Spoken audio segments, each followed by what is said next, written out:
L'essor du gratuit, on l'observe en particulier dans l'économie numérique, si on pense par exemple à Google, Facebook, ces grandes entreprises qui fonctionnent avec des services qui sont distribués gratuitement aux consommateurs.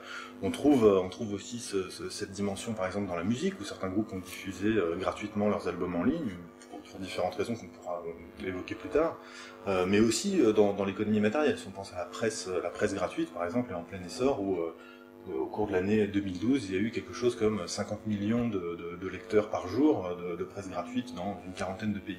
Donc on a un certain nombre d'exemples récents où vraiment le prix décidé par les entreprises, donc par des acteurs qui cherchent pourtant, en tout cas c'est ce que disent les économistes, et ce n'est pas une démenti en général, des acteurs qui cherchent à maximiser leurs profits, proposent un prix égal à zéro. Donc ça pose quelques questions.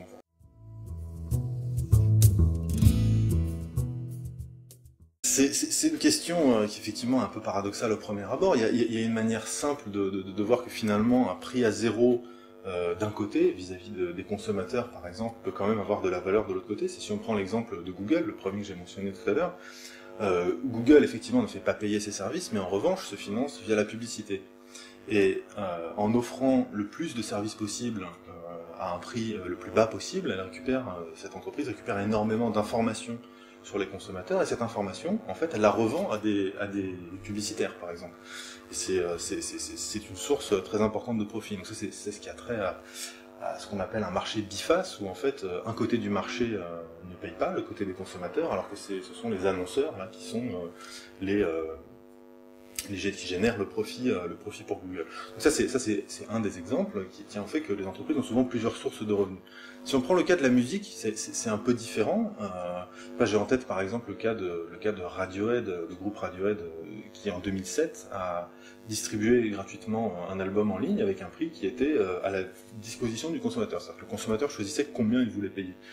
Et derrière ce genre de stratégie, il y en a un certain nombre, typiquement dans l'industrie culturelle, il y a l'idée que finalement en diffusant gratuitement, vous donnez envie aux gens d'acheter par la suite. Et Radiohead, en l'occurrence, sur cet album de 2007, In Rainbows, avait fait un profit important, puisque les gens étaient prêts à payer par la suite. Donc ça a trait avec, si vous voulez, une stratégie qu'on connaît depuis longtemps, où on vous fait goûter quelque chose pour que vous l'achetiez dans la suite.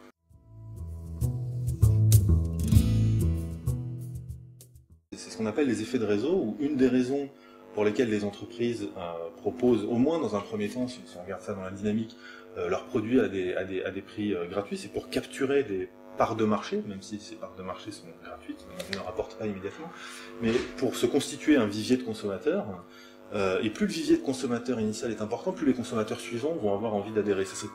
On le voit par exemple cette stratégie dans les jeux en ligne, où souvent une version du jeu est proposée gratuitement, mais une fois qu'on a énormément de joueurs qui sont connectés, les suivants peuvent éventuellement payer, en tout cas quand le jeu a bien pris, une fois que le monde, par exemple le monde virtuel qu'on considère est suffisamment peuplé, là les gens sont prêts à payer pour des add-ons, des éléments supplémentaires dans le jeu, parce que le jeu a pris une ampleur importante. Et dans ce genre de cas, on observe qu'on a des stratégies de préemption, ce qu'on appelle des stratégies de préemption, où, là je vais reprendre l'exemple de Google pour parler de ça, c'est de Facebook même, ce serait peut-être un meilleur exemple.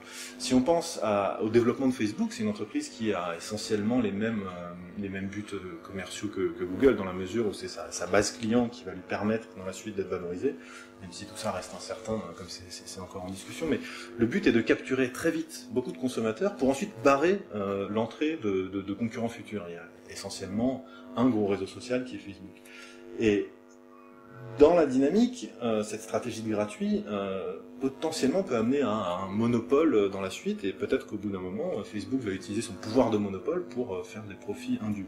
Donc le gratuit c'est très bien, mais quand ça s'inscrit dans le cadre d'une stratégie d'entreprise, qu'on ne peut pas forcément de laquelle on ne peut pas être sûr qu'elle n'a pas des intentions de faire du profit à un moment donné, on peut être sûr du contraire, on peut être un peu méfiant sur ces stratégies, pour ce genre de raison, d'avoir un monopole dans la durée.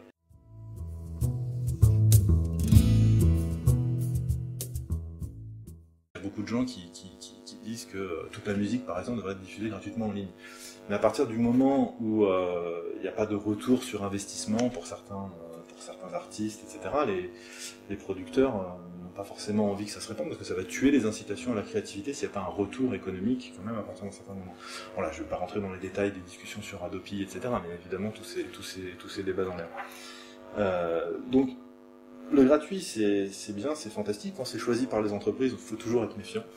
C'est le premier message. Et le deuxième message, c'est que on a parlé là essentiellement, sauf peut-être pour les journaux, qui serait un exemple intéressant en soi, mais on a parlé d'économie numérique, et dans cette économie numérique, on assiste quand même à des phénomènes pour aller jusqu'à trop d'informations tue l'information, si vous voulez. Et ça serait peut-être même pas étonnant que dans les années qui viennent, finalement, en ayant tellement d'informations gratuites disponibles, des acteurs se développent qui fassent un tri en amont pour les consommateurs d'informations, qui seraient presque prêts à payer justement pour ce tri dans cette information gratuite.